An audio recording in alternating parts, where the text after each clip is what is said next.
Inception అంటే ఎదుటివారి బ్రెయిన్‌లో ఉన్న ఐడియాని తీసేసి, మనమే ఒక కొత్త ఐడియాని క్రియేట్ చేయడాన్ని ఇన్సెప్షన్ అంటారు.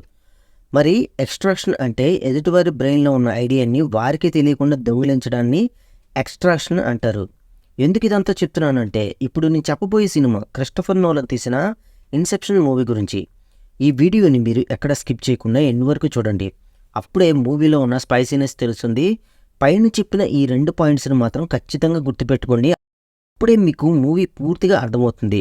లేదంటే అసలు అర్థం కాదు. చాలా కన్‌ఫ్యూజ్ అవుతూ ఉంటారు. మూవీ మొత్తాన్ని ఆటోలో పెట్టి చెప్తున్నాను. ఇందులో హీరో పేరు కాబ్. ఈ కాబ్ కళలని దొంగతనం చేస్తూ ఉంటాడు. ఈ పనిని ఎక్స్‌ట్రాక్షన్ అని పిలుస్తారు.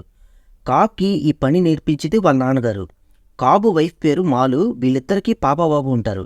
వీళ్ళిద్దరూ అంటే కాబ్, మాలు ఇద్దరు కూడా కళల మీద పరిశోధన చేస్తూ ఉంటారు. అలా పరిశోధన చేస్తున్నప్పుడు నిజ జీవితంలో 5 నిమిషాల టైము, కళల్లో మాత్రం ఎందుకు 2 గంటల సమయం పడుతుందో తెలుసుకుందామని రీసెర్చ్ మొదలు పెడతారు. ఆ విధంగా వీళ్ళు కళలో జర్నీ చేస్తూ ఉంటారు. ఈ రీసెర్చ్ కోసం కావలసిన కొన్ని ఎలక్ట్రానిక్ పరికరాలు, ఎంతసేపు కళలో ఉండాలి అనుకుంటున్నారో దాని తగ్గ మత్తుమంది కావాలి. వీరికి ఆ కళల ప్రపంచం బాగా నచ్చి అక్కడే ఎక్కువగా టైం స్పెండ్ చేస్తూ ఉంటారు. కళలు పూర్తయిన తర్వాత మనం కళలో ఉన్నామో నిజ జీవితంలో ఉన్నామో తెలుసుకోవడం కోసం గుర్తుగా ఒక బొంగరం ఒకటి వీరి దగ్గర ఉంటుంది. అంటే ఆ బొంగరం తిరుగుతూ ఉంటే వీరు కళలో ఉన్నట్టు, తిరగడం ఆగిపోతే నిజ జీవితంలో ఉన్నట్టు అని గుర్తుపెట్టుకుంటారు. అయితే ఈ బొంగరాన్ని టోటమ్ అని పిలుస్తారు మూవీలో. అయితే కాబ్ వైఫ్ మాలు ఓసారి కాబ్ ముందే సూసైడ్ చేసుకొని చనిపోతుంది. తను చనిపోబోయే ముందు తన లాయర్కి నా చావు కారణం మా ఆయనే అని లెటర్ రాసిచ్చి కాబ్కి చెప్పి మరీ చనిపోతుంది. కాబ్కి తన వైఫ్ అంటే చాలా ఇష్టం. అలా చనిపోవడం చూసి తట్టుకోలేకపోతూ ఉంటాడు. ఇంకా పోలీసుల నుండి తప్పించుకుని వేరే దేశంలో బ్రతుకుతూ ఉంటాడు. వాళ్ళిద్దరు కిడ్స్ కూడా వాళ్ళ పేరెంట్స్ దగ్గరే ఉంటారు. ఇంకా ఇక్కడితో సీన్ కట్ చేస్తే కాబ్ తన ఫ్రెండ్ ఆర్థర్తో కలిసి పెద్ద పెద్ద డబ్బున్న వాళ్ళ కళల్లో ఉన్న సీక్రెట్స్ని దొంగతనం చేస్తూ ఉంటారు. కళల్ని దొంగతనం చేయడంలో మంచి ఎక్స్పర్ట్స్ వీళ్ళు. సైటో అనే పెద్ద డబ్బున్న వ్యక్తిని కలిసి నేను కళల్ని దొంగతనం చేస్తూ ఉంటాను. నాకు మళ్ళీ ఇలా కళల్ని దొంగతనం చేసే వాళ్ళు ఉంటే మీకు తెలియకుండా మీ కళల్లో ఉన్న ఐడియాలను దొంగతనం చేసే ప్రమాదం ఉంది. నేను మీకు ఫుల్గా ట్రైనింగ్ ఇస్తాను. మీ రహస్యాలు ఏమైనా ఉంటే ఏది దాచుకోకుండా చెప్పమని అంటాడు. అప్పుడు సైటో ఆలోచించుకుని చెప్తానని లోపలికి వెళ్తాడు. ఇంతలోనే కాబ్, ఆర్థర్ ఇద్దరు కూడా సైటోకు సంబంధించిన ఒక సీక్రెట్ ప్లేస్లోకి వెళ్ళి వాళ్ళ లాకర్లో ఉన్న విలువైన డాక్యుమెంట్స్ని దొంగిలిస్తాడు. అంతలోనే వెంటనే కాబ్ వైఫ్ మాల్ వచ్చి సైటోకి చెప్పి కాబుని పట్టించేస్తుంది. అప్పుడు కాబ్ వైపు ఎలా బ్రతికొచ్చిందని కన్ఫ్యూజ్ అవ్వకండి, ముందు ముందే మీకు అర్థమవుతుంది. సైటో కాబ్తో నా కళల్ని దొంగతనం చేయడానికి వచ్చారని నాకు అర్థమైంది, మర్యాదగా నా డాక్యుమెంట్స్ నాకు ఇమ్మని సైటో కాబ్తో అంటాడు. అప్పుడు కాబ్ వెంటనే ఆర్థర్ని కాల్ చేస్తాడు. వెంటనే కళలు చెదిరిపోతాయి. కాబ్, ఆర్థర్ ఇద్దరు కూడా దొంగతనం చేసి తన సీక్రెట్స్ని తెలుసుకుందామని వచ్చారు. ఇప్పటిదాకా మనం చూసిందంతా కళే. కాబ్ సైటోతో మేము నీ కళలో దొంగతనం చేయడానికి వచ్చామని తెలిసినా ఎందుకు మమ్మల్ని నీ కళలోకి రప్పించామని అడుగుతాడు. దానికి సైటో నేను మీకు చిన్న టెస్ట్ పెట్టాను, దీంట్లో మీరు ఫెయిల్ అయ్యారని అంటాడు. అప్పుడు కాబ్ నీ దగ్గర సీక్రెట్స్ని దొంగతనం చేస్తామని ఒక పార్టీ దగ్గర మనీ తీసుకున్నాము. ఈ ప్లాన్ వర్కౌట్ అయ్యిందని తెలిస్తే మా క్లయింట్ మమ్మల్ని బ్రతకనివ్వడు, మర్యాదగా ఆ సీక్రెట్ ఏంటో చెప్పమని అంటాడు. అయినా సరే సైటో నేను చెప్పనని అంటాడు. అప్పుడే అర్థమవుతుంది మళ్ళీ ఈ కళ కూడా చెదిరిపోతుంది. ఇది కూడా ఒక కళ అనే తర్వాత అర్థమవుతుంది. విషయం ఏంటంటే సైటోని ఒక కళలోకి తీసుకెళ్ళి ఆ కళలోంచి మరో కళలోకి తీసుకువెళ్ళి అతని రహస్యాలు తెలుసుకుందామని ప్లాన్ వేశారు. విషయం ఏంటంటే కాబ్, ఆర్థర్ ట్రైన్లో వెళ్తున్న సైటోకి మత్తుమంది ఇచ్చి తన కళంలోకి వెళ్ళి తన కళంలో ఉన్న ఒక సీక్రెట్ని దొంగదానం చేద్దామని వచ్చారు. అయితే ఈ ప్లాన్ వర్కౌట్ అవ్వలేదని వారికి అర్థమవుతుంది. వెంటనే ఆ ట్రైన్లోంచి ఎవరింటికి వాళ్ళు వెళ్ళిపోతారు. కాబ్ నేను కళలో ఉన్నానా రియల్ లైఫ్లో ఉన్నానో తెలుసుకుందాం కోసం టోటమ్ని తిప్పుతాడు. అది తిరిగి ఆగిపోతుంది. ఒకవేళ ఆగకపోతే ఏం చెయ్యాలని అనుకోకండి, చేతిలో ఉన్న గన్నుతో కాల్చుకుని ఆ కళలోంచి బయటకు వస్తారు. ఇది వాళ్ళు ఎప్పుడు యూజ్ చేసే ట్రిక్. ఇప్పుడు కాబ్, ఆర్థర్ ఇద్దరు సైటో మీద వేసిన ప్లాన్ వర్కౌట్ అవ్వలేదు. వాళ్ళకు పని అప్పగించిన క్లయింట్ దగ్గర నుంచి సైటో నుంచి కూడా ప్రమాదం ఉందని వెంటనే ఒక చాపర్ బుక్ చేసుకుని అక్కడికి రప్పించుకుంటారు. అక్కడి నుంచి దేశం వదిలి వెళ్ళిపోదామని ప్లాన్ వేసుకుంటారు. అలా చాపర్ ఎక్కుతూ ఉండగా సైటో అక్కడికి వస్తాడు. సైటో వీరికి అడ్డుపడి మీరు నా కళలో ఉన్న ఐడియాలను దొంగతనం చేయాలని వచ్చారని నాకు అర్థమైంది, మర్యాదగా నేను చెప్పిన పని చేయండి అని చెప్పి కాబ్, ఆర్థర్ ఫ్రెండ్ అయిన నాష్ని వారి కళ్ళ ముందే చంపేస్తాడు. నేను మిమ్మల్ని ఏం చేయకుండా వదిలేయాలి అంటే నాకొక హెల్ప్ చేయాలి అని అడుగుతాడు కాబ్ని. అప్పుడు కాబ్ అంటాడు, నేను మీకు ఏ హెల్ప్ కావాలి, ఏ హెల్ప్ చేయాలి అని అడుగుతాడు. అప్పుడు నాకొక ఇన్సెప్షన్ చెయ్యాలి. నా శత్రువు వయసు అయిపోయిన ఒక ముసలివాడు. వాడి తర్వాత వాడి కొడుకు ఆ వ్యాపార బాధ్యతలు తీసుకుంటాడు. వాడు మంచి మంచి ఐడియాలతో వ్యాపారం చేస్తూ ఉంటాడు. ఇప్పుడు వాడి బ్రెయిన్లో ఉన్న ఐడియాని తీసేసి మనమే ఒక కొత్త ఐడియాని వాడి బ్రెయిన్లోకి ఎక్కించాలి.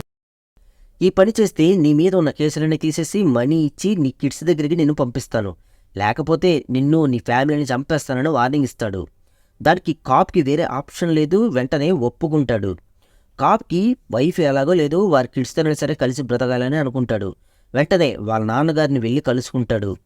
అప్పుడు వాళ్ళ నాన్నగారితో, నాన్న ఓ పెద్ద ఆర్కిటెక్ట్ కావాలి నాకు, వాడు మంచి మంచి కళలు డిజైన్ చేసేవాడై ఉండాలి, వాడు నాతో పాటు కళల్లోకి రావాల్సిన అవసరం ఏం లేదు, ఆ కళల డిజైన్ని నా డ్రీమ్కి ఇచ్చేస్తే చాలు, అలాంటి వాడు ఎవడైనా ఉంటే చూపించమని రిక్వెస్ట్ చేసి అడుగుతాడు. అప్పుడు యారియాడ్ని అనే ఒక ఫీమేల్ని ఆర్కిటెక్ట్ని పరిచయం చేస్తాడు. ఆమె కూడా మంచిగా వర్కింగ్ చేస్తూ ఉంటుంది. అయితే ఆమె కూడా ఈ పనికి సరైన ఒప్పుకుంటుంది. యారియాడ్నితో కాబ్ అంటాడు, నువ్వు నాకు మంచి కళల డిజైన్ని ఇవ్వు, అందులోకి మేము ఒక టార్గెట్ని తెచ్చి అతని సబ్కాన్షియస్తో ఆడుకుంటామని చెప్తాడు. దానికి యారియాడ్ని సరేనని ఒప్పుకుంటుంది. యారియాడ్నికి కాబ్ ఒక టెస్ట్ పెడతాడు. అయితే యారియాడ్ని కళల డిజైన్ ఎలా చేయగలదని చూడడం కోసం ఇద్దరం కలిసి కళల్లోకి వెళ్తారు. అక్కడ కాబ్ అడిగిన విధంగా మంచి మంచి డిజైన్స్ వేసి కాబ్ని ఇంప్రెస్ చేస్తుంది. కానీ ఇక్కడే కాబ్కి ఒక సమస్య వస్తుంది. యారియాడ్ని నిజ జీవితంలో ఉన్న ఒక బ్రిడ్జిని కళలో కూడా చూపిస్తుంది. దానికి కాబు, నిజ జీవితంలో ఉన్న బ్రిడ్జిని నువ్వు కళల్లో డిజైన్ చేయొద్దు, నిజ జీవితంలో ఉన్న వాటిని కళల్లో డిజైన్ చేస్తే కళల్లోంచి బయటకు వచ్చిన తర్వాత ఏది కళో ఏది నిజమో అర్థం కాక మన బ్రెయిన్ అప్సెట్ అవుతుంది, అలా చేయొద్దని అంటాడు. ఆ టైంలో ఆ కళల్లోకి కాబ్ వైఫ్ మాల్ వచ్చి తన భర్తతో వేరొక అమ్మాయి ఉందని చూసి యారియాడ్ని చంపాలని చూస్తుంది. వెంటనే యారియాడ్ని మెలకు రావాలని ఊరిక గట్టిగా అరుస్తూ ఉంటుంది. కానీ తనకి మాత్రం మెలకు రాదు. ఇద్దరికి మెలకు వచ్చిన తర్వాత యారియాడ్ని కళల్లో నన్ను చంపిన ఆ అమ్మాయి ఎవరో, ఎందుకు నన్ను చంపాలని అనుకుంది, ఆ టైంలో నేను ఎందుకు బయటికి రాలేకపోయానని అడుగుతుంది. దానికి ఆర్థర్ అంటాడు, నువ్వు చూసిన అమ్మాయి కాబ్ వైఫ్ మాలు, ఆమె చనిపోయింది, నువ్వు చూసింది కాబ్ సబ్కాన్షియస్లో అని అంటాడు. అప్పుడు మరి ఎందుకు నాకు మెలకు రావాలని అనుకున్నా నేను లెగవలేకపోయానని అడుగుతుంది. అప్పుడు ఆర్థర్ దానికి, నీకు 5 నిమిషాల పాటు మత్తు మందు తీసుకున్నావు, ఆ మత్తు విరిగేంత వరకు నీకు తెలివి అనేది రాదు, అందుకనే నువ్వు లెగవలేకపోయావని అంటాడు. అప్పుడు యారియాడ్ని, కాబ్కి ఏదో సీరియస్ ప్రాబ్లం ఉంది, నేను ఈ పని చేయలేనని అక్కడి నుంచి వెళ్ళిపోతుంది. అప్పుడు కాబ్ ఆర్థర్తో అంటాడు, యారియాడ్ని మళ్ళీ తిరిగి వస్తుంది, తనకు మళ్ళీ ఈ పని అప్పగించు, తను కళ్ళ డిజైన్ చాలా బాగా చేస్తుందని చెప్తాడు. ఇప్పుడు వీళ్ళకి కళల డిజైన్ కోసం ఒక మంచి ఆర్కిటెక్ట్ దొరికింది. ఇప్పుడు ఒక తెలివైన దొంగ కావాలి. అతని కోసం మొంబాసాలో ఉంటున్న చిరకాల స్నేహితుడు ఈమ్స్ను వెళ్ళి కలుస్తాడు. ఈమ్స్ ఒక మంచి జోదగాడు, చాలా తెలివైనవాడు, చాలా ఖతర్నాకు. నేను ఒక పార్టీ దగ్గర ఇన్సెప్షన్ చేస్తానని ఒప్పుకున్నాను, దానికి నీ హెల్ప్ కావాలని ఈమ్స్ని వెళ్ళి కలుస్తాడు. ఈమ్స్కి తన ప్రాబ్లం ఏంటో చెప్తాడు. ఈమ్స్ వెంటనే నేను చేస్తానని ఒప్పుకుంటాడు. కానీ కళలో జర్నీ బాగా చేయాలి అంటే మంచి కెమిస్ట్ కావాలి అని నాకు తెలిసిన యూసఫ్ అనే కెమిస్ట్ని పరిచయం చేస్తాడు. అప్పుడు కాబ్ యూసఫ్ని పరిచయం చేసుకొని, మేము ఒకడి మీద ఇన్సెప్షన్ చేయబోతున్నాము, మాతో పాటు నువ్వు కూడా కళల్లోకి రావాల్సి ఉంటుంది, మంచి డ్రగ్ కావాలని అడుగుతాడు. అప్పుడు ఆ యూసఫ్ సరేనని ఒక మంచి డ్రగ్ని చూపిస్తాడు. అతను కూడా కళల్లోకి జర్నీ చేయడానికి ఒప్పుకుంటాడు. ఇంకా ఆర్థర్ దగ్గరకు మరుసటి రోజు యారియాడ్ని వచ్చి, నాకు ఈ పని బాగా నచ్చింది, నేను చేస్తానని ఒప్పుకుంటుంది. ఆ విధంగానే మంచి మంచి కళల డిజైన్ కూడా స్టార్ట్ చేస్తుంది. ఇప్పుడు సైటోని కాబ్ అడుగుతాడు, నువ్వు ఇన్సెప్షన్ చేయబడ్డావు, వారి డీటెయిల్స్ ఇమ్మని అడుగుతాడు. వాడి పేరు రాబర్ట్ ఫిషర్, తండ్రి పేరు మోరిస్ ఫిషర్. వీళ్ళిద్దరూ తండ్రి కొడుకులు. మోరిస్ ఫిషర్ నా వ్యాపారంలో గట్టి పోటీ ఇస్తున్నాడు. మోరిస్ ఫిషర్ ఆరోగ్యం పాడైపోయింది.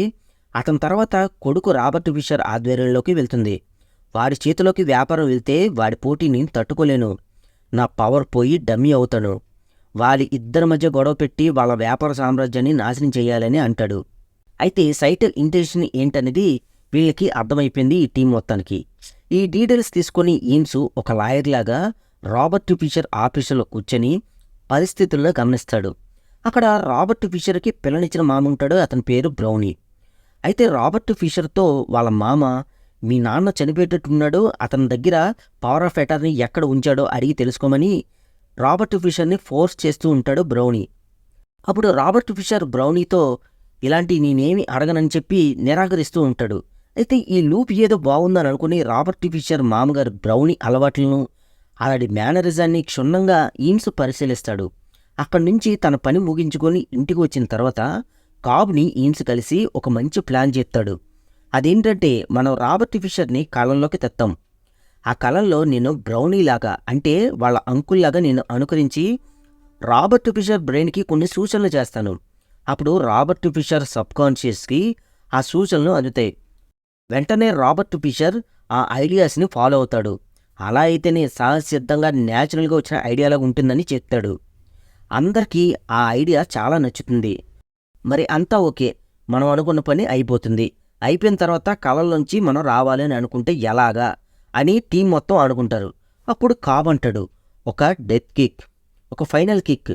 అంటే ఏంటంటే, మనం కళల్లో ఉన్నప్పుడు, పైనుంచి పడిపోతున్నప్పుడు, ఎంతసేపు ఎంత నిద్రలో ఉన్నా సరే మన సబ్కాన్షియస్కి అది తెలిసిపోతుంది. అంటే యాక్చువల్లీ మనం పడిపోతున్నప్పుడు నిద్రలో ఉన్నా సరే అది మనకి తెలిసిపోతుంది. నిద్రలోంచి వెంటనే బయటకు వస్తాం. అలాగే ఒక డెత్ కిక్ లాంటి దాన్ని ఒకటి యూజ్ చేసి కళల్లోంచి మరో కళలోకి జంప్ చేయాలి అని ప్లాన్ వేసుకుంటారు. అయితే కూడా ఈ ప్లాన్ అందరికీ బాగా నచ్చుతుంది. హ్యారియట్ని మొత్తానికి కళల డిజైన్ అయితే పూర్తి చేసేస్తుంది. ఈమ్స్ బ్రౌనీలాగా అనుకరించి ఫిషర్ని మిస్గైడ్ చేయడానికి రెడీగా ఉంటాడు. యూసఫ్ మొత్తం మందితో రెడీగా ఉంటాడు. ఇప్పుడు రాబర్ట్ ఫిషర్ వీళ్ళకి కావాలి, అది కూడా 10 గంటల సమయం కావాలి. అది ఎలాగైనా ఆలోచిస్తూ ఉండగా ఒక ప్లాన్ వేస్తారు. రాబర్ట్ ఫిషర్ సిడ్నీ నుంచి లాస్ ఏంజల్స్కి వారానికి ఒకసారి వెళ్తూ ఉంటాడు. ఇది 10 అవర్స్ జర్నీ. దానికి సైటో అంటాడు, అయితే ఆ ఎయిర్లైన్స్ని పూర్తిగా కొనేస్తే గనక ఇంకా వెంటనే ఆ రాబర్ట్ ఫిషర్ మనకి దొరికినట్టే అని ప్లాన్ వేస్తాడు. అన్నీ బాగా వర్కౌట్ అవుతాయి. మొత్తానికి వీళ్ళు అనుకున్న పని అయితే సక్సెస్ఫుల్గా కంప్లీట్ చేయడానికి రెడీగా ఉన్నారు. అయితే ప్రతిరోజు కాబు కళలోకి వెళ్ళి తన వైఫ్తో టైం స్పెండ్ చేస్తూ ఉంటాడు. హ్యారియట్ని చనిపోయిన తన భార్యతో ఎలా టైం స్పెండ్ చేస్తున్నాడో చూద్దామని కాబ్ కళలోకి తనకు చెప్పకుండా వెళ్తుంది. అప్పుడు కాబ్ తన వైఫ్తో ఒక జైలు లాంటి దాంతో బంధించి తనతో టైం స్పెండ్ చేస్తూ ఉంటాడు. అప్పుడు కాబ్ అండ్ వైఫ్ మాల్ కూడా ప్రైవసీగా ఉన్నప్పుడు హ్యారియట్ని రావడంతో మాల్కి కోపం వస్తుంది. మాల్ హ్యారియట్ని చంపడానికి వచ్చేటప్పుడు కాబ్ తన నుంచి రక్షించి తీసుకుని వెళ్ళిపోతాడు. హ్యారియట్నికి అప్పుడే అర్థమవుతుంది కాబ్ తన వైఫ్ని తన జ్ఞాపకాల జైల్లో తనని బంధించేశాడు అని. కాబ్ అండ్ హ్యారియట్ని కూడా కళ నుంచి బయటకు వచ్చిన తర్వాత హ్యారియట్ని కాబ్ని అడుగుతుంది, నువ్వు కళలో మా ఆవిడతో టైం స్పెండ్ చేస్తున్నానని అన్నావు, నిజానికి తన్ని నీ జ్ఞాపకాలతో బంధించేశావు. అందుకనే నువ్వు ఇన్సెప్షన్ చేస్తున్నప్పుడు నీ సబ్కాన్షియస్లోంచి తను బయటకు వచ్చి నిన్ను నీ టీంని ఇబ్బంది పెడుతుంది. అసలు ఎందుకు ఇలా చేస్తున్నావు? మీ ఆవిడ చావుకి కారణం ఎవరు? తను పోలీసులకు కంప్లైంట్ చేసినట్టు నువ్వే ఇదంతా చేస్తున్నావా? తనకి చావు కారణం నువ్వేనా అని అడుగుతుంది. దానికి కాబ్ అసలు ఏం జరిగిందో చెప్పడం స్టార్ట్ చేస్తాడు. హ్యారియట్నికి అసలు ఏం జరిగిందో చెప్పడం స్టార్ట్ చేస్తారు. ఈ పాయింట్ని మర్చిపోకండి. కాబ్ మాల్ ఇద్దరు కూడా ఈ కళల మీద రీసెర్చ్ చేస్తూ ఉంటారు. అలా చేస్తున్నప్పుడు నిజ జీవితంలో 5 నిమిషాలు నిద్రపోతే కళలో ఎందుకు 2 గంటల సమయం అనిపిస్తుంది అని తెలుసుకోవాలని ఇద్దరు ఎక్కువ మోతాదులో మత్తుమందు తీసుకొని కళలోకి వెళ్తారు. ఇద్దరు అదే కళలో ఎవరూ లేని వారికి నచ్చిన ప్రపంచాన్ని సృష్టించుకొని అందులోనే వాళ్ళ కళల ప్రపంచంలోనే ఉండిపోతారు. అలా అదే కళలో వారికి 50 సంవత్సరాలు వచ్చేస్తాయి. కాబ్కి తన భార్య మీద అనుమానం వచ్చి, మా ఆవిడ ఏదో నాకు చెప్పకుండా దాస్తుంది, అందుకనే మనం కళలోనే ఉండిపోతున్నాం, నాకేదో తేడాగా ఉందని ఇందులోంచి బయటికి రావాలి అని ఒక డెత్ కిక్ లాంటిదాన్ని ప్రయోగిస్తాడు. అంటే ఇద్దరు కూడా ఒక ట్రైన్ పట్టాల మీద పడుకొని సూసైడ్ చేసుకుంటారు. ఆ ఫ్రీక్వెన్సీకి నిజ జీవితంలో మత్తు విరిగి కళలోంచి బయటకు వస్తారు. చేతిలో ఉన్న బొంగరాన్ని తిప్పి చూసుకుంటారు. బొంగరం తిరిగి ఆగిపోతుంది. కళల్లోంచి బయటకు వచ్చామని వాళ్ళకి అర్థమవుతుంది. 2-3 రోజులు పోయిన తర్వాత కాబ్ వైఫ్ మాల్ మాత్రం మనం ఇంకా కళల్లోనే ఉన్నామనే భ్రమలో ఉంటుంది. కాబ్ ఎంత చెప్పినా మనం కళల్లోనే ఇంకా ఉన్నాం, కళల్లోకి వెళ్ళిన జీవితం నిజ జీవితం అని, నిజ జీవితం కళల జీవితం అని భర్తతో వాదిస్తూ ఉంటుంది. అప్పుడు భర్త ఎంత చెప్పినా వినిపించుకోదు. ఓసారి వెడ్డింగ్ యానివర్సరీకి కాబ్ మాల్ దగ్గరికి ఓ బొకే తీసుకుని వస్తాడు. అప్పుడు మాల్ బాల్కనీ ఎడ్జ్ దగ్గర నుంచొని, నాకు ఈ కళల ప్రపంచం నచ్చలేదు, నిజ జీవితంలోకి వెళ్ళిపోదాం, రా ఇద్దరు సూసైడ్ చేసుకుని కలంలోంచి బయటకు వద్దామని అంటుంది. దానికి భర్త, ఒసే పిచ్చిదానా, ఇదే నిజమైన ప్రపంచం, కలంలోంచి ఎప్పుడో మనం బయటకు వచ్చామని ఏడుస్తూ ప్రాధేయపడుతూ ఉంటాడు. అయితే నువ్వు ఒక్కడవే ఈ కలల ప్రపంచంలో ఉండిపో, నాకు ఈ కలల ప్రపంచం నాకు నచ్చలేదు, నా చావుకి కారణం నువ్వే అని పోలీసులకి కంప్లైంట్ కూడా ఇచ్చేశాను. ఈ కలల్లోనే ఆ పోలీసులతో ఇబ్బంది పడుతూ నువ్వు ఇక్కడే ఉండిపో, నీ నిజ జీవితంలోకి వెళ్ళిపోతానని తన కళ్ళ ముందే పైనుంచి దూకి చనిపోతుంది. పోలీసులు వచ్చి కాబ్ని అరెస్ట్ చేస్తారు. పోలీసులతో కాబ్ మా ఆవిడ పిచ్చిదైపోయిందని చెప్పి ఎంత వాదించినా పోలీసులు మాత్రం వినిపించుకోరు. వెంటనే ఊరు వదిలి వెళ్ళిపోయి వేరే దేశంలో బ్రతుకుతూ ఉంటాడు. ఇదంతా కూడా యార్డియాడ్నికి చెప్తాడు కాబు. అందుకనే కలలో ఉన్నప్పుడు మాల్ కాబు పనులకి అడ్డుపడి ఇబ్బంది పడుతుందని యారియాడ్నికి అర్థమవుతుంది. అదే టైంలో సైటో అంతలో అక్కడికి వచ్చి మోరిస్ ఫిషర్ సిడ్నీలో చనిపోయాడంట. ఈవినింగ్ వాడి కొడుకు రాబర్ట్ ఫిషర్ లాస్ ఏంజల్స్కి బయలుదేరుతున్నాడు. ఇక మన ప్రయాణం స్టార్ట్ చేద్దామని అంటాడు. అప్పుడు యారియడ్ని కాప్తో, నేను కూడా మీతో పాటు కలంలోకి వస్తాను, నీ గురించి బాగా అర్థం చేసుకున్న నేను నీతో పాటు ఉంటే నీకు చాలా హెల్ప్గా ఉంటుంది అని అనేసరికి కాప్ కూడా సరేనని ఫ్లైట్ బుక్ చేస్తాడు. అందరూ కూడా ఫ్లైట్ ఎక్కుతారు. అందులో రాబర్ట్ ఫిషర్ కూడా ఉంటాడు. ఎందుకంటే ప్లాన్ మొత్తం రాబర్ట్ ఫిషర్ కోసమే కదా. ఫిషర్కి తాగే వాటర్లో మత్తుమంది ఇచ్చేస్తారు. దాంతో స్ప్రో కోల్పోతాడు. వీళ్ళు ముందుగానే ఎయిర్ హోస్ట్ ద్వారా ప్రిపేర్ చేసుకున్న ఒక ఎలక్ట్రానిక్ గ్యాడ్జెట్ ద్వారా అందరూ కళలో ఒక్కసారిగా వెళ్తారు. అంటే వీళ్ళందరూ కనే కళలోకి రాబర్ట్ ఫిషర్ని తీసుకుని వెళ్తారు. ఇక్కడ డ్రీమ్స్ అర్థమవడం కోసం మెంబర్స్ ద్వారా మీకు డ్రీమ్స్ గురించి చెప్తూ ఉంటాను. ఇప్పుడు వెళ్ళబోయే కళ డ్రీమ్ నెంబర్ 1. ఈ డ్రీమ్లో సిటీలో పెద్ద వర్షం పడుతూ ఉంటుంది. యూసఫ్ లిఫ్ట్ కోసం వెయిట్ చేస్తూ ఉంటాడు. కాప్, సైటో, ఈమ్స్, ఆర్థర్ వీళ్ళు నలుగురు కూడా యూసఫ్ని లిఫ్ట్ ఎక్కించుకుంటారు. వర్షం పడుతుంది కాబట్టి రాబర్ట్ ఫిషర్ ట్యాక్సీ కోసం ఎదురు చూస్తూ ఉంటాడని అర్థం చేసుకుని దారిలో ఒక ట్యాక్సీకి గన్ను చూపించి దాన్ని దొంగిలిస్తారు. సైటో, ఆర్థర్ ఇద్దరు కూడా ఆ ట్యాక్సీ వేసుకొని ట్యాక్సీ కోసం ఎదురు చూస్తున్న రాబర్ట్ని ఎక్కించుకుంటారు. ఇంకా కాప్ యారియడ్ని లిఫ్ట్ ఎక్కించుకుంటాడు. దారి మధ్యలో అనుకోకుండా ఓ పెద్ద ట్రైన్ ఒకటి కార్లు గుద్దుకుంటూ వచ్చేస్తూ ఉంటుంది. అంతలో ఒక ఆర్మీ వీరి మీద కాల్పులు చేస్తూ ఉంటారు. కాప్ యారియడ్నితో, డ్రీమ్ని ఏంటి ఇలా డిజైన్ చేసావని అడగ్గా, నేను అసలు ఇలా డ్రీమ్ని డిజైన్ చేయలేదు కదా, నా ప్రేమేం లేకుండానే ఇదంతా జరుగుతుందని చెప్తుంది. అంతలో ఆర్మీ కాల్పుల నుండి తప్పించుకునే క్రమంలో సైటోకి బుల్లెట్ తగిలేస్తుంది. మొత్తానికి ఈ టీం మొత్తం కూడా ఆ ఆర్మీ దగ్గర నుంచి తప్పించుకొని ఒక పాత పాడుబడ్డ ఒక ఫ్యాక్టరీ దగ్గరికి వెళ్తారు. సైటో బుల్లెట్ గాయానికి చనిపోయే స్టేజ్లోకి వెళ్ళిపోతాడు. కాప్ ఆర్థర్తో, అంతా నీ వల్లే ఇలా జరిగింది, రాబర్ట్ ఫిషర్ గురించి నువ్వు సరిగ్గా ఎంక్వైరీ చేయలేదు, నీ వల్లే ఇలా జరిగింది, ఇప్పుడు ఏం చేయాలని కంగారు పడుతూ ఉంటారు. యారియడ్నికి, ఎయిమ్స్కి అర్థం కాక ఎవరు వాళ్ళంతా ఎందుకు మన మీద అటాక్ చేస్తున్నారని కన్ఫ్యూజ్ అవుతూ ఉండగా ఆర్థర్ అప్పుడు చెప్తాడు, రాబర్ట్ ఫిషర్ బ్రెయిన్లో ఉన్న ఐడియాలను ఎవరో దొంగలించకుండా ఉండడం కోసం ఒకరి దగ్గర ఫుల్గా ట్రైనింగ్ చేసుకున్నాడు. రాబర్ట్ సబ్కాన్షియస్లో ఒక ఆర్మీని ఏర్పాటు చేసుకున్నాడు. అతని ఐడియాలు ఎవరు దొంగతనం చేయడానికి వచ్చినా, అంటే ఇప్పుడు మనం ఎలాగైతే వచ్చామో ఆ విధంగా ఎవరైనా వస్తే అతని సబ్కాన్షియస్లో ఒక ఆర్మీ ఉంటుంది, ఆ ఆర్మీతో మనం ఫైట్ చేయాల్సి ఉంటుందని చెప్తాడు. దానికి ఈన్స్, దీనికి ఇంత కంగారు పడాల్సిన పనే ఉంది, మనం గన్నుతో షూట్ చేసుకుంటే ఈ కళల నుంచి బయటికి రావచ్చు కదా అని అడుగుతాడు.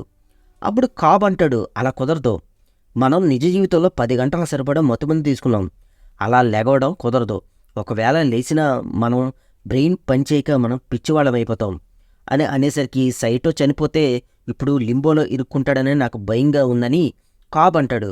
అప్పుడు ఈమ్స్ అంటాడు, లింబో అంటే ఏంటి, ఆ లింబోకి దీనికి సంబంధం ఏంటి అని అడగగానే అప్పుడు ఆర్థర్ దానికి సరైన సమాధానం చెప్తాడు.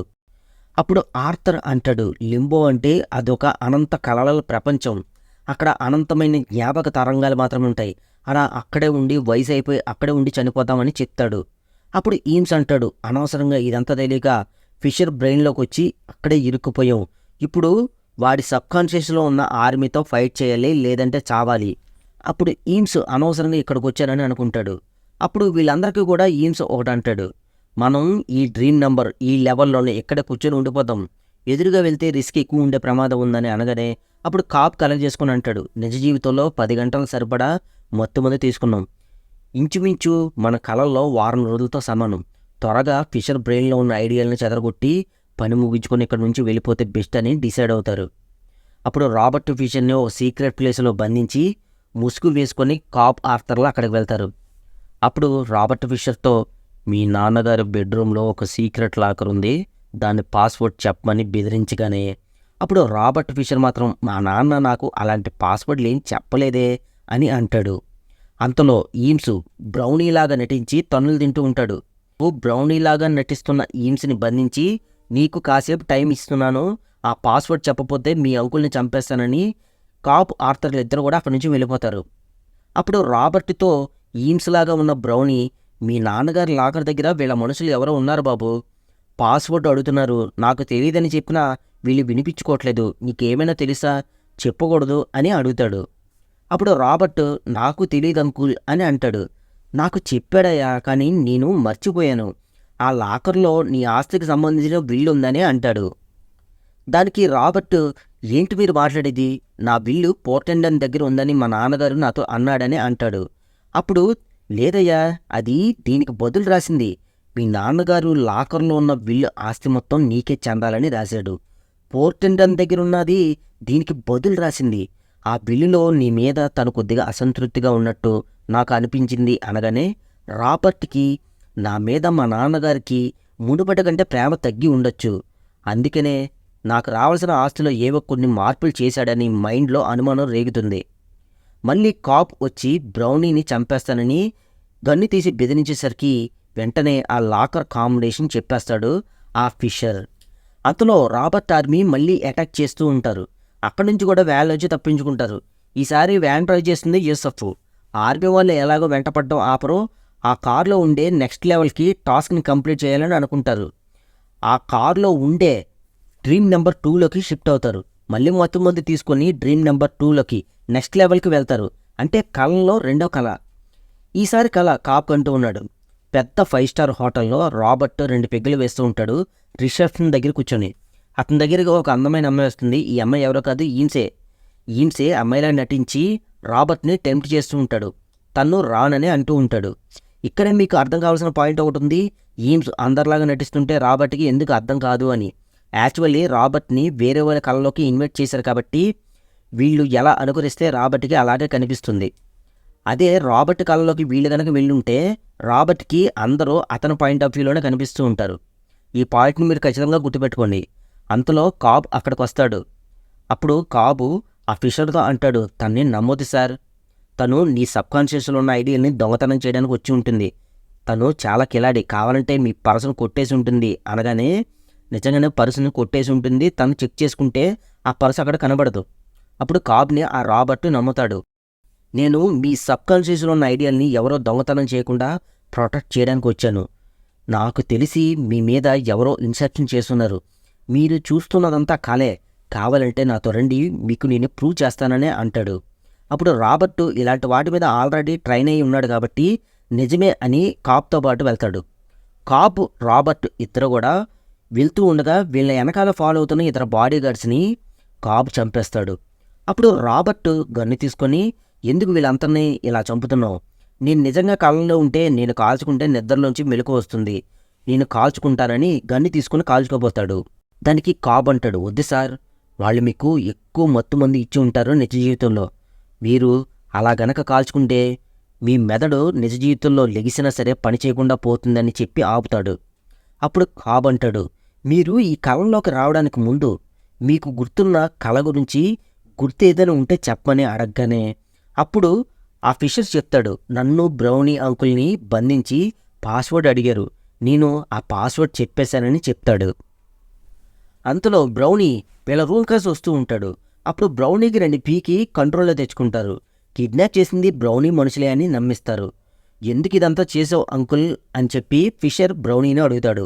అప్పుడు బ్రౌనీ ఆన్సర్ ఇస్తాడు, మీ నాన్నగారు 2 వీల్నామాలు ఏర్పాటు చేశాడు, ఒక వీల్నామాలో ఆస్తి నీకు దక్కాలని రాశాడు, అదే నీ దగ్గర ఉన్న లాకర్లో ఉన్న వీల్నామా, దీనికి బదులుగా ఇంకొక వీల్నామా రాశాడు, అందులో మా అబ్బాయి నా ఆస్తి అనుభవించకుండా తను సొంతగా ఎదిగితే ఆ ఆస్తిని అనుభవించే హక్కు ఉంటుందని రాశాడు, అందుకనే నీకు ఆస్తి దక్కాలని ఆ లాకర్లో ఉన్న విల్లుని చెల్లేటట్టు చేద్దామని కిడ్నాప్ చేశాను, నిన్ను పెళ్లి చేసుకున్న నా కూతురు కోసం మీరు ఆనందంగా ఉండడం కోసం చేయవలసి వచ్చిందని అంటాడు. అప్పుడు కాబు వీళ్ళిద్దరు కాన్వర్సేషన్గా మళ్ళీ అడ్డుపడి, సార్ వీడెందుకో నాకు అబద్ధం చెప్తున్నాడని నాకు అనిపిస్తుంది. వీడు చెప్పేది నిజమో అబద్ధమో తెలుసుకుందాం. వీడి డ్రీమ్లోకి వెళ్దాం. వీడి బ్రెయిన్లో ఉన్న ఐడియాల్ని మనం ఒకసారి టెస్ట్ చేసి చూస్తే మనకు అర్థమవుతుందని అంటాడు. అప్పుడు ఫిషర్ కూడా దానికి ఒప్పుకుంటాడు. తెలివిగా ఏం చేస్తారంటే ఈ టీం మొత్తం కూడా బ్రౌనీ డ్రీమ్లోకి కాకుండా ఫిషర్ డ్రీమ్లోకి వెళ్తారు. ఎందుకు ఫిషర్ డ్రీమ్లోకి వెళ్ళారంటే ఫిషర్ డ్రీమ్లోకి వెళ్ళి తన సబ్కాన్షియస్కి ఒక మంచి ఐడియాలు ఇవ్వాలి. వీళ్ళు ఇచ్చే ఐడియాలనే ప్రజెంట్ ఈ ఫిషర్ కూడా నిజ జీవితంలో ఫాలో అవ్వాలి అంటే తన బ్రెయిన్లోకి వెళ్ళాలి. అదేదో ముందే వెళ్ళొచ్చు కదా అని మీకు డౌట్ రావచ్చు. ఫిషర్ తన సబ్కాన్షియస్లోకి ఎవరిని ఇన్వైట్ చేయడు. ఎందుకంటే ఆల్రెడీ తను ఈ విధంగా ట్రైన్ అయి ఉన్నాడు. ఈ విధంగా స్కెచ్ చేసి తనకి ఒక లూప్లోకి తీసుకువెళ్తేనే కానీ ఇది వర్కౌట్ అవ్వదు. ఇప్పుడు డ్రీమ్ నెంబర్ 3లోకి వెళ్తారు. ఈ డ్రీము మంచుకొండలో జరుగుతుంది. ఈ డ్రీము వీరి ప్రమేయం ప్రకారం జరగదు. ఎందుకంటే ఇది ఫిషర్ డ్రీమ్ చాలా ట్రిపికల్గా ఉంటుంది. మంచుకొండలో హై ప్రొటెక్షన్ మెటల్ హౌస్ ఒకటి ఉంటుంది. దానిలో ఒక సీక్రెట్ రూమ్ ఉంటుంది. అందులో ఫిషర్ నాన్నగారు ఉంటారు. అతని దగ్గర ఒక లాకర్ ఉంటుంది. ఆ లాకర్లో విల్ ఉంటుంది. ఆ విల్లో ఏముందన్నదే ఒక టాస్క్. ఆ హౌస్ని ఆర్మీ వాళ్ళు ప్రొటెక్ట్ చేస్తూ ఉంటారు. వీళ్ళందరూ కూడా ఆ డ్రీమ్లోకి వెళ్ళిన తర్వాత వీళ్ళందరినీ ఆ ఆర్మీ వాళ్ళు చూసేస్తారు.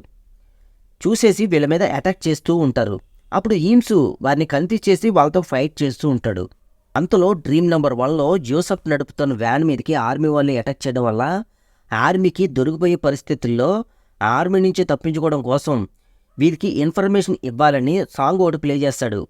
ఆ సాంగ్ దేనికోసం అంటే తను ఇంకా ఫైనల్ కిక్ ఇస్తున్నాను, ఈ కిక్లోంచి తను నెక్స్ట్ లెవెల్కి వెళ్ళాలని ప్రయత్నం అన్నమాట. ఆ సాంగ్ డ్రీమ్ నెంబర్ 2లో హోటల్లో ఉన్న ఆర్థర్కి వినబడుతుంది. ఆర్థర్ వెంటనే హోటల్లో ఉన్న అన్ని రూమ్స్కి బాంబులు సెట్ చేసి తను బటన్ పట్టుకొని రెడీగా ఉంటాడు.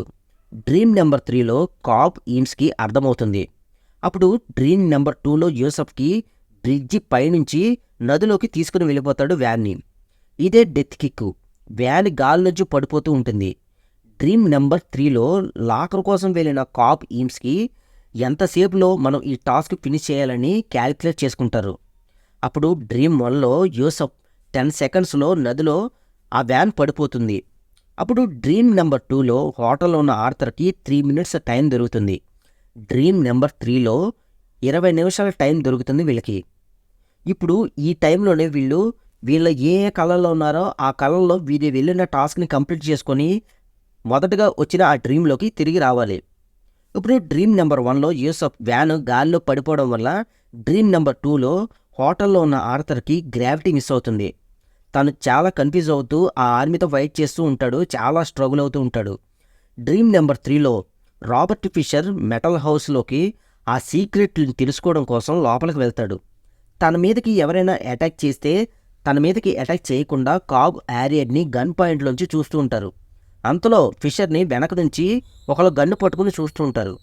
కాపు ఎవరై ఉంటారని తను ఆ గన్ పాయింట్లోంచి చూస్తూ ఉండగా అది ఎవరో కాదు, మాల్ అక్కడికొచ్చి ఫిషర్ని కాల్చి చంపేస్తుంది. అప్పుడు యారియడ్ని నీ సబ్కాన్షియస్లోంచి ఆ అమ్మాయి బయటకు వచ్చింది, తను నిజం కాదు, తన్ని కాల్చేయమని అంటుంది. వెంటనే కాపు తన వైఫ్ని కాల్చి చంపేస్తాడు. రాబర్ట్ ఫిషర్ వాళ్ళ నాన్నగారి దగ్గరికి వెళ్ళి ఆ సీక్రెట్ లాకర్లో ఏముందో తెలుసుకునే లోపు తనైతే చనిపోతాడు. ఈ మిషన్ అయితే ఫెయిల్ అవుతుంది. ఫిషర్ చనిపోయాడు కాబట్టి ఇంకా వీళ్ళ ప్లాన్ వర్కౌట్ అవ్వలేదని తెలుసుకొని హాస్పిటల్ మొత్తం బాంబు పెట్టి పేల్చేసి ఫైనల్ కిక్లోంచి మెయిన్ కల్లోకి వద్దామని అనుకుంటారు. మెయిన్ కల్లోంచి రియల్ లైఫ్లోకి వెళ్ళిపోదామని ఫిక్స్ అవుతారు. అంతలో యారియడ్ను సలహేస్తుంది, మనకొక లాస్ట్ ఛాన్స్ ఉంది, మనం ఫిషర్ సబ్కాన్షియస్ని అనుసరించి తన డ్రీమ్లోకి వెళ్దాం, అతన్ని కనిపెట్టి ఎలక్ట్రానిక్ మిషన్తో కిక్ ఇచ్చి తను బ్రతికిద్దాం, ఫిషర్ని ఆ తర్వాత నిద్రలేపి వాళ్ళ నాన్నగారి సీక్రెట్ లాకర్లో ఏముందో చూపిద్దాం, ఆ తర్వాత హాస్పిటల్ని బాంబు పెట్టి కళల్లోంచి మెయిన్ కల్లోకి వద్దాం, మెయిన్ కల్లోంచి రియల్ లైఫ్లోకి వెళ్ళిపోవచ్చని సలహా ఇస్తుంది. ఇదేదో బాగుందని ఈన్స్ ఊకొడతాడు. వెంటనే కాబ్ యారియడ్ని ఇద్దరు కూడా ఫిషర్ సబ్కాన్షియస్ని అనుసరించి అతని డ్రీమ్లోకి వెళ్తారు. ఇది డ్రీమ్ నెంబర్ 4, గుర్తుపెట్టుకోండి. ఈ డ్రీము కాబ్ వైఫ్ నిర్మించుకున్న డ్రీమ్. అది ఒక దీవి, ఇల్లులు మాత్రమే ఉంటాయి, కానీ ఆ దీవిలో ఎవరో ఉండరు. ఫిషర్ని మాల్ చంపింది కాబట్టి మాల్ ఎక్కడుంటుందో తెలుసుకొని ఆమెను కాబ్ వెళ్ళి కలుసుకుంటాడు.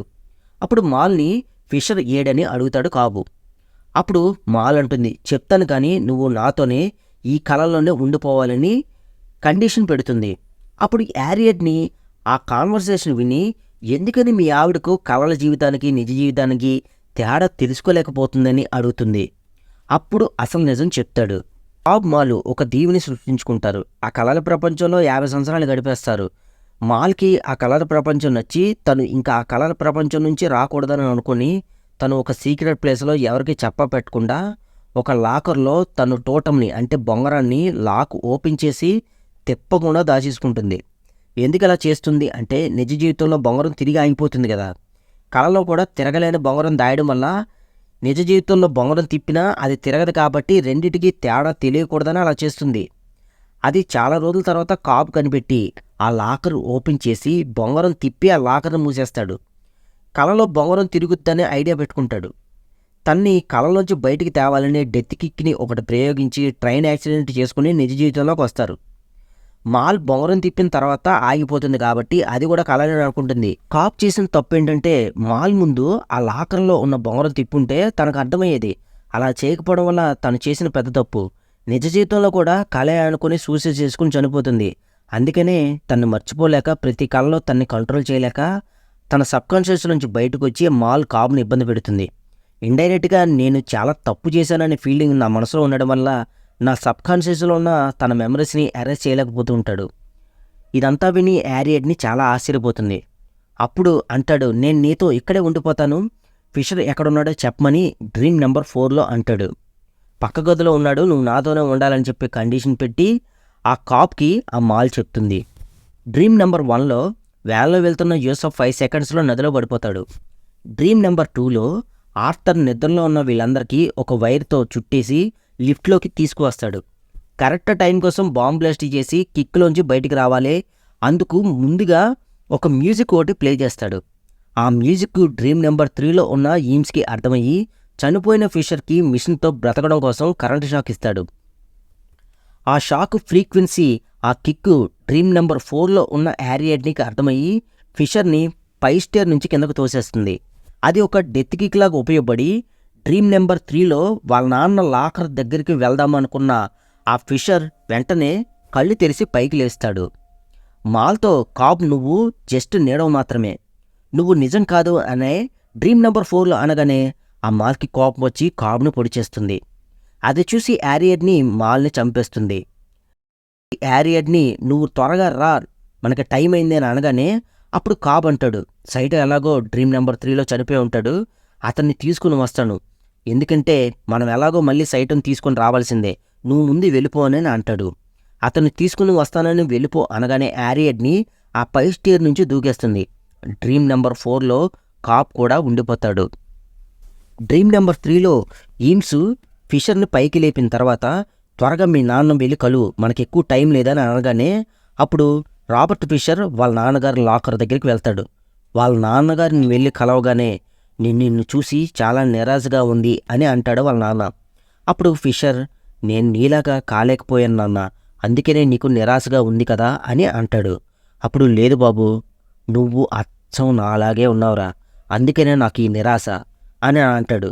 దీని ఉద్దేశం ఏంటంటే నాకంటే గొప్పగా ఉండాలి అనే ఆలోచన వీళ్ళందరూ టీం మొత్తం కలిపి తన బ్రెయిన్లోకి ఎక్కించారు.